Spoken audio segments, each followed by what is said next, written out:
These two eyes can only perceive that which is physical. The third eye is an inward-focused eye. Your lustfulness, your desiring nature never ever stood outside, it only stood inside. Lust means it creates a sense of incompleteness within you and a longing for something. When we say Shiva, the word Shiva has become synonymous with the third eye. The third eye, what it means is, these two eyes are to look outside. These two eyes are capable of showing you the physicality of the existence. These two eyes can only perceive that which is physical. The third eye is an inward-focused eye. It's not going to open up upon your forehead. The third eye is an inward-looking eye. But you have heard stories, Shiva opened his eyes and he burnt Kama. In India, there is a god of love and lust called Kama. Kama means lust, which you don't like to face it head-on, so you make it love.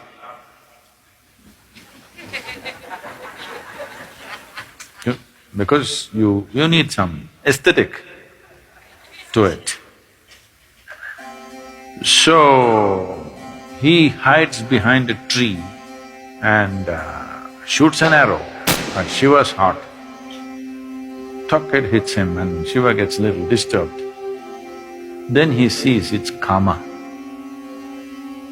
That is, it's his own lust coming up.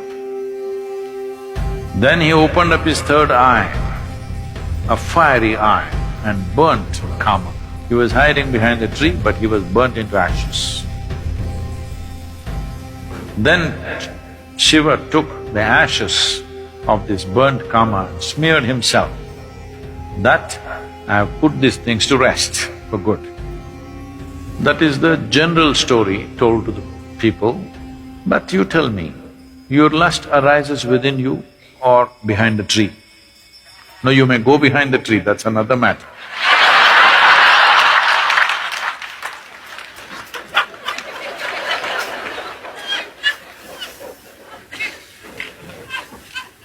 But where does it arise? Within you. Desire is not hanging outside. It is not because a beautiful woman or a beautiful man is sitting there, your desire comes. Because the desire, the Kama is within you. So he opened his third eye and burned the Kama within himself, not the one who is standing outside. Because he never ever stood outside. Please look at this and see.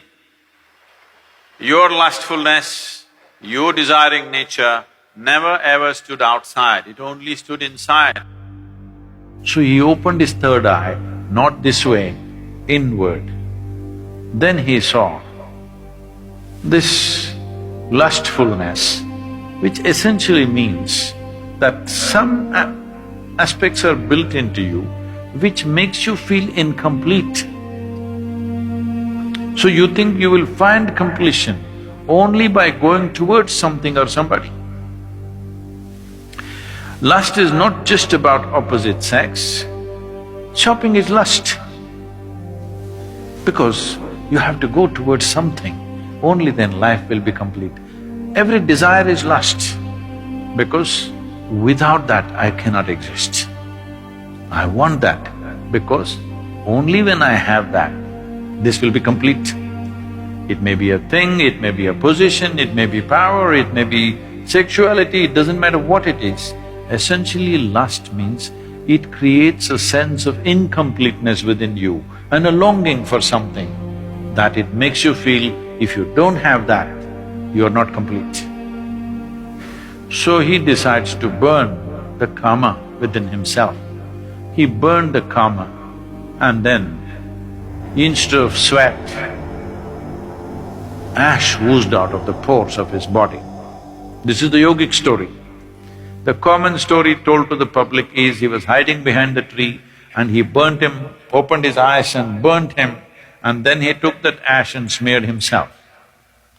The yogic dimension of the story is Kama arose within him, he opened his third eye, burnt him, and then ash slowly oozed out of his body, clearly showing him everything is laid to rest. Everything that you know as yourself should die. When I say death, it's not the physical death which is a problem. The question is losing everything that you know as myself right now, your personality, your identity. Once you learn to be an individual beyond physiological and psychological formats, that means you're for good. This is what living death means. So if you know how to be an individual still, without physiological and psychological format, you are a living death. If you are a living death, you are eternal in your existence. It is time that you become living death so that you live eternally.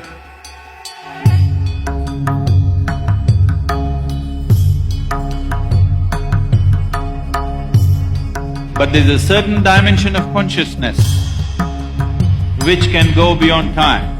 Yama came to claim his life. Markandeya, who knew the ways of life, just did one simple act.